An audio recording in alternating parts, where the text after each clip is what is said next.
Assalamualaikum warahmatullahi wabarakatuh.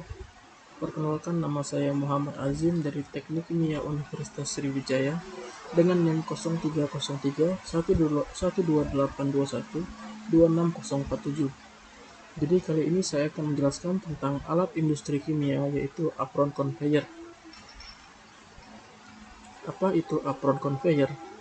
Apron conveyor adalah jenis ban yang terbuat dari individu pelat apron yang dihubungkan bersama dengan engsel di bagian bawahnya, sehingga menciptakan suatu alat yang permukaan dilingkarkan di mana bahan dapat ditempatkan.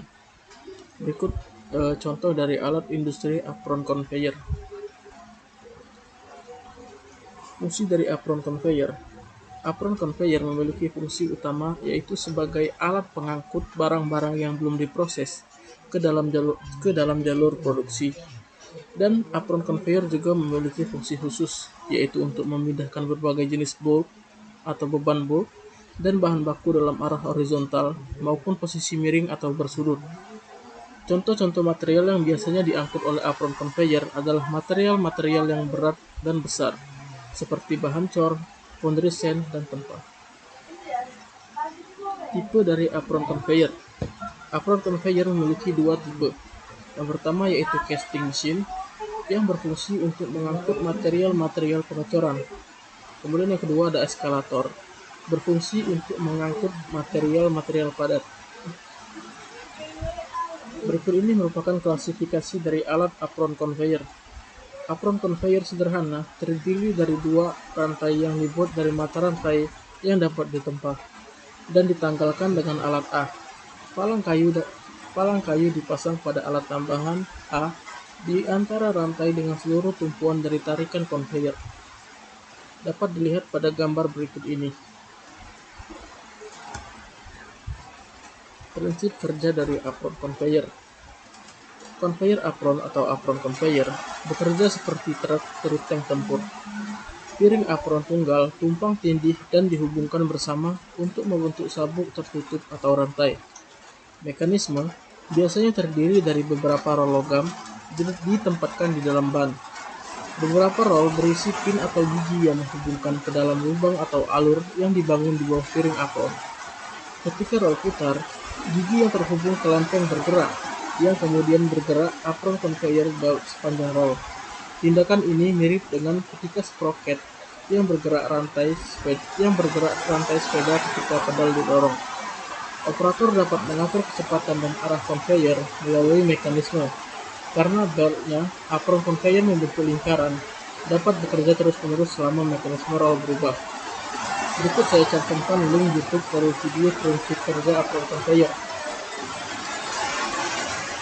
Sebelum memilih alat-alat industri kimia, kita perlu dasar pertimbangan. Untuk memilih apron conveyor, ada beberapa pertimbangan yang sudah saya tuliskan. Yang pertama, proses pembuatannya yang rumit dan membutuhkan biaya yang tinggi. Kemudian yang kedua, kecepatan dari apron conveyor ini relatif rendah. Ketiga, kapasitas pengangkutan yang kecil. Kemudian yang keempat, hanya dapat beroperasi satu arah. Yang kelima, konstruksi apron dan rantai yang berat. Kemudian di sini ada prinsip perancangan dari apron conveyor. Ada 3, yaitu pahami atribut conveyor. Kita perlu mengetahui karakteristik dari apron conveyor itu sendiri, serta karakteristik dari produk yang kita gunakan, mulai dari tingkat kekakuannya hingga termasuk barang yang mudah pecah atau tidak. Kemudian yang kedua, perkiraan usia kerja. Sebelum menggunakan sebuah alat, kita perlu mengetahui perkiraan usia kerja. Beberapa conveyor ada yang diperuntukkan untuk tugas yang berat, memiliki jangka waktu yang panjang, dan ada juga beberapa yang diperuntukkan untuk tugas ringan dalam jangka waktu yang pendek. Kemudian ketiga, ada energi jangka panjang. Dalam menggunakan conveyor, kita harus mempertimbangkan seberapa besar energi conveyor tersebut bisa membantu operasional kerja kita.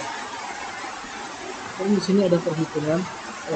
Saya membuat contoh perhitungan, yaitu suatu conveyor diketahui memiliki kapasitas 1000 ton per hour tingginya 4 meter, panjangnya 42 meter, dan lebar bel 1,2 meter. Bergerak dengan kecepatan 8 meter per menit.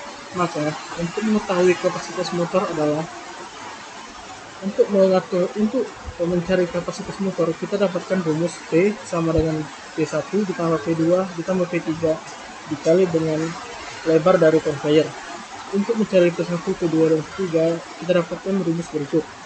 Untuk mencari P1, kita menggunakan koefisien fraksian dikali dengan panjang konveyor ditambah koefisien panjang, kemudian dikali omega dikali kecepatan, maka dan dibagi 6120, maka kita dapatkan P1 sama dengan 3,2 kW.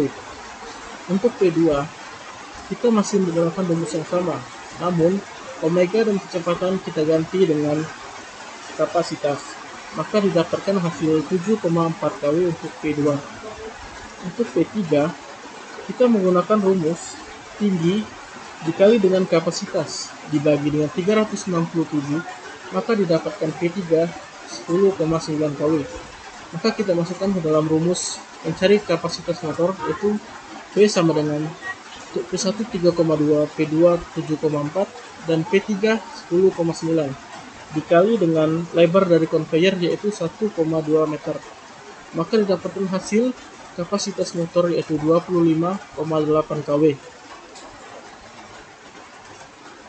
Karena kita mengetahui kapasitas motor, maka bisa kita ketahui daya yang dibutuhkan oleh motor itu sendiri dengan memasukkan rumus kapasitas motor dibagi dengan 0,8.